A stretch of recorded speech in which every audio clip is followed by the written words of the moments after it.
For 5 minutes. Thank you, Mr. Speaker. I rise today on behalf of the people of the 3rd District of Kansas and on behalf of the American people who are counting on us to put their security before the obvious partisan politics of Washington, D.C.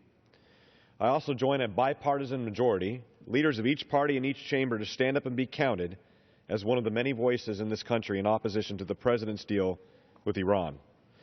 Like others who plan to oppose the ratification of this deal, I am not opposed to the idea of diplomacy, but I am opposed to the idea of surrender diplomacy. This administration asks us to trust Iran, but as Iran continues to be the world's largest state sponsor of terror, as they continue to shout death to America and call for our destruction and the obliteration of Israel, our greatest ally, how can we trust Iran? With secret deals, side deals, and self-verification, this president's capitulation will lead to a nuclear Iran for the first time in history and an American endorsement of their efforts to get there. Well, the Ayatollah has convinced the president that it only needs nuclear capacity for peaceful purposes. But why does Iran need nuclear capacity at all? Iran has the world's 4th largest proven oil reserves, totaling 157 billion barrels of crude oil, and the world's 2nd largest proven natural gas reserves, totaling 1.193 trillion cubic feet of natural gas. With such a robust energy sector, why should Iran, a nation that has consistently defied the international community on this issue, be granted the ability to proceed with a nuclear energy program? Why should we trust Iran? Have they earned the right to be trusted? Simply put, Mr. Speaker, this is a gift to the Ayatollahs of Iran.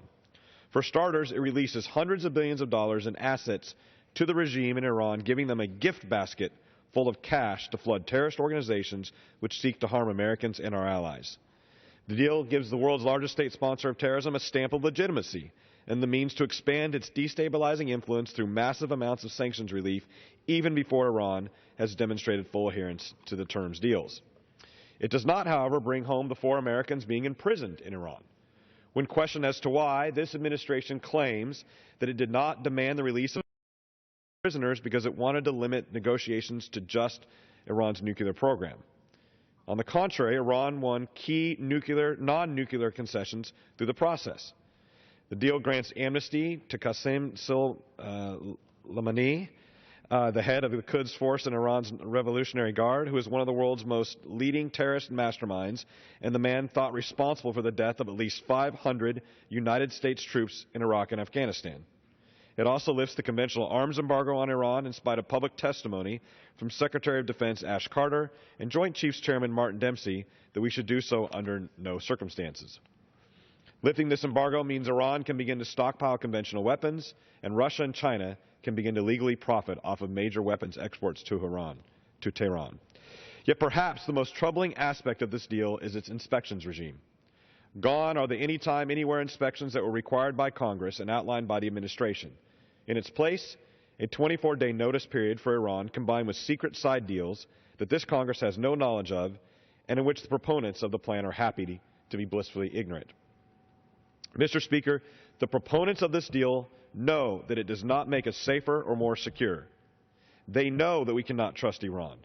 They know that the verification process is weak and is built upon secret deals, and they know we shouldn't lift the arms embargo, and they know that the hundreds of billions of dollars being released to the Ayatollah will end up on the battlefield in the hands of terrorists that will use it to kill Americans and our allies. Mr. Speaker, they know this is a bad deal.